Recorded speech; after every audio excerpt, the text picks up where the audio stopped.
North Korea remains one of the world's most secretive and tightly controlled nations. Much of what we know about life inside the country comes from the brave testimonies of defectors who have risked everything to escape. This documentary explores the hidden world of women serving in North Korea's military, shedding light on their struggles, sacrifices, and the dark realities they face. The living conditions for female soldiers in North Korea are harsh and unforgiving. Soldiers sleep on mattresses filled with rice hulls, which absorb moisture but can quickly become uncomfortable. The barracks are often cramped, with limited access to basic amenities like electricity and other essentials. Before 2015, female soldiers faced a severe shortage of proper sanitary supplies. Many had to resort to using improvised sanitary pads made from bandages. This lack of basic necessities, combined with inadequate nutrition, had significant impacts on their health and well-being. The challenges extend beyond the barracks. Showering facilities are often rudimentary, with cold water from hoses being the norm.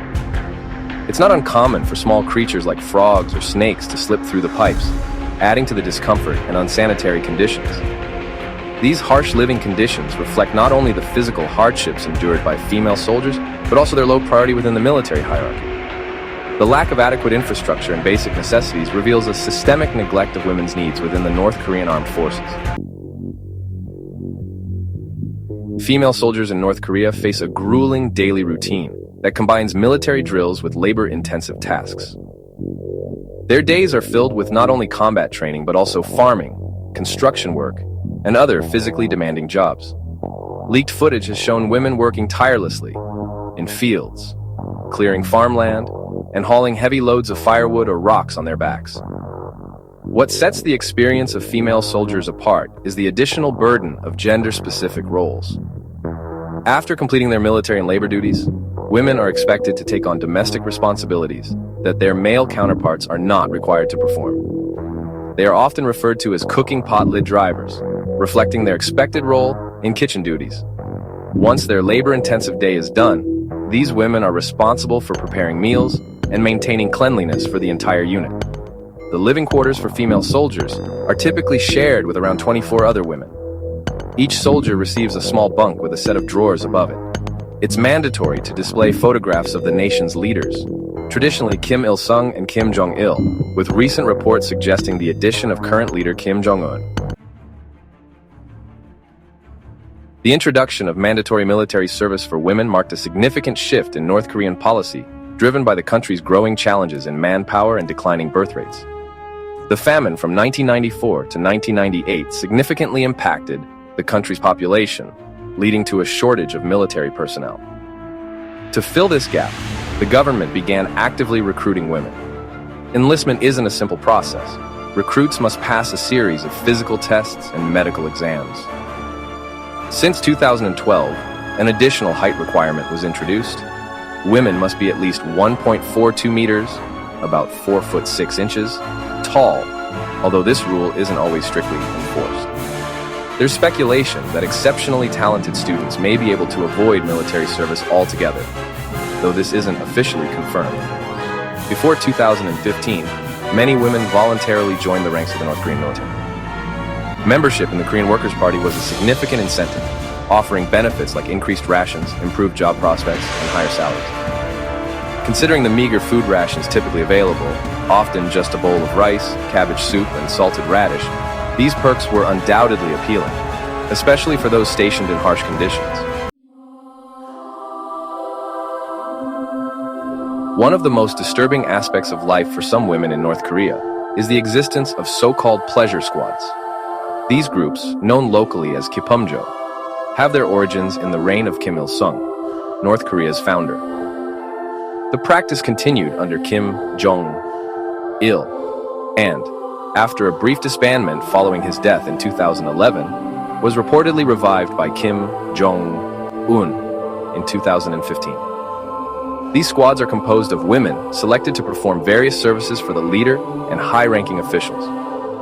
Reports indicate that as many as 2,000 women are divided into 3 distinct groups. The satisfaction team serves the leader and top generals directly. The happiness team focuses on providing massages and comfort. A third group is responsible for musical and dance performances during social events. When Kim Jong-il came into power, a height restriction was introduced for these women, with none allowed to be taller than 165 centimeters, likely due to the leader's shorter stature. These young women, once selected, were kept in the leader's residence and called upon to host gatherings for top officials. Their service in these squads could last up to a decade before being transitioned into arranged marriages with military personnel. The existence of these squads highlights the extreme power imbalance and exploitation faced by some women in North Korea. Female soldiers in North Korea face numerous challenges beyond the harsh living conditions and demanding duties. Accounts from defectors have revealed troubling experiences where women find themselves in difficult and often unfair situations. Those from less privileged backgrounds are often assigned to physically demanding tasks, such as construction brigades, where the environment is less secure. Even when avenues for help might exist, many women choose not to report difficult experiences due to a strong fear of possible repercussions. There are stories of officers holding female soldiers beyond their official duties or performing unnecessary examinations under the pretense of checking their well-being. If these women were to raise their concerns publicly, it could severely impact their future, including their chances of joining the influential Korean Workers' Party. Being excluded from this party can lead to lifelong social and professional challenges. These situations often place women in positions where they feel unable to voice their concerns, leading them to endure hardships quietly. If an unexpected pregnancy were to occur, female soldiers are expected to handle the matter discreetly and quickly. Military intervention could mean undergoing procedures that are often described as physically and emotionally challenging, with little to no medical support provided. Life in North Korea's military, particularly for female soldiers, is marked by a set of strict disciplinary measures and demanding expectations. Jennifer Kim, a former soldier, shared her experiences, shedding light on the harsh environment of their service. Even a single mistake by one individual could result in shared responsibilities or collective consequences for the entire group, emphasizing the importance of teamwork and vigilance. Kim described the rigorous nature of their daily routines, which sometimes involved enduring extended hours in cold weather, wearing only minimal attire, as part of resilience training.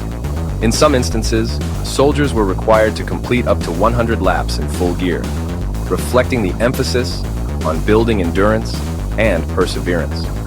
One particularly challenging experience Kim recounted involved a resilience exercise, where soldiers were instructed to dip their hands in cold water and place them on cold metal surfaces. This method aimed to cultivate mental toughness in the face of harsh conditions. These experiences offer insight into the disciplined and demanding environment within North Korea's military.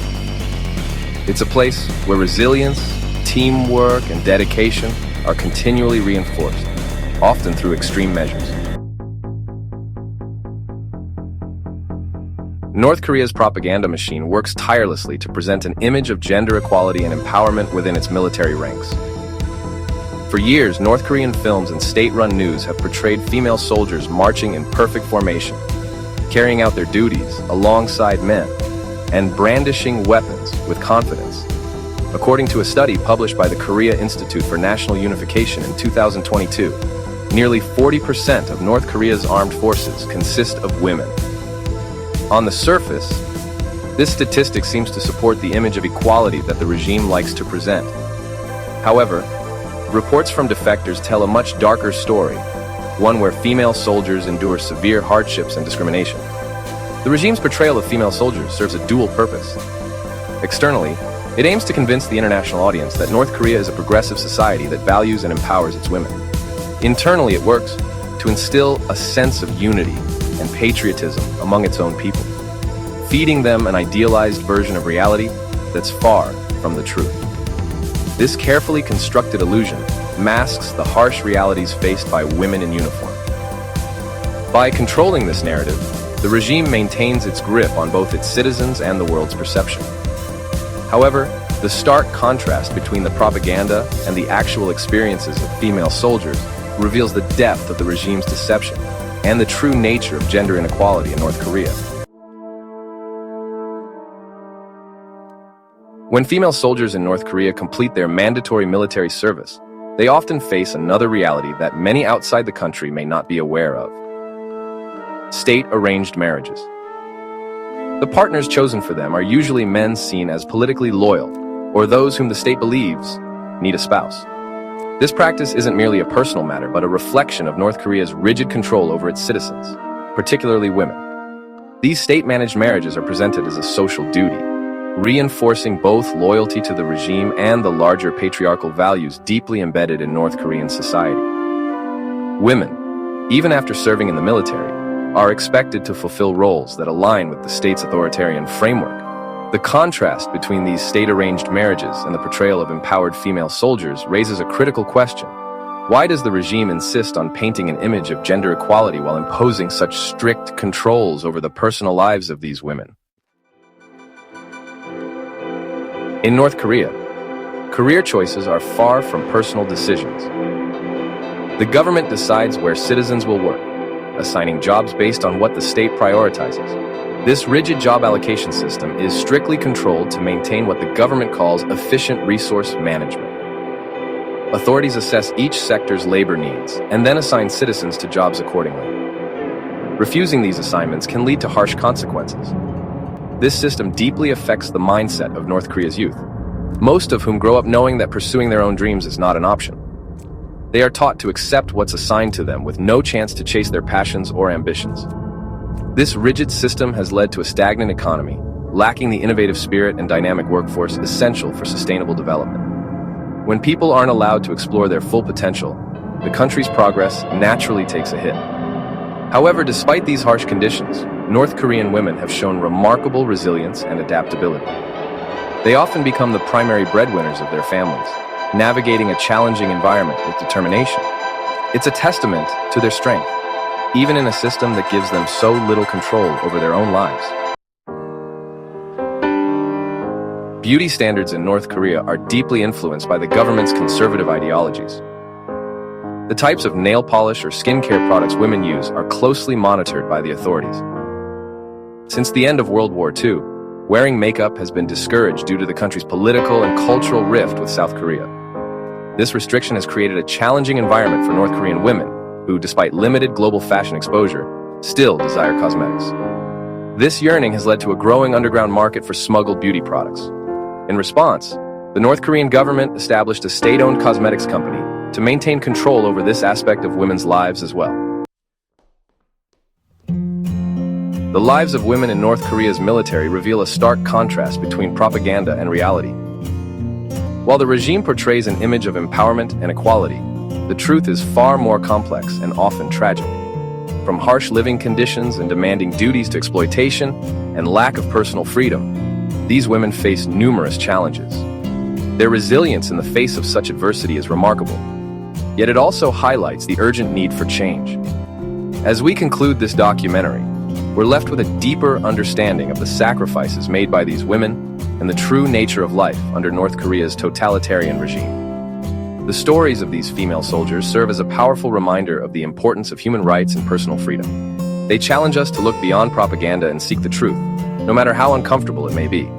As we continue to learn more about life inside North Korea, it's crucial that we amplify these voices and work towards a future where all individuals, regardless of gender or nationality, can live with dignity and pursue their own dreams. Thank you for sticking around till now. Please hit like and subscribe. Click on the left for the next video after subscribing. Thank you, and see you in the next episode.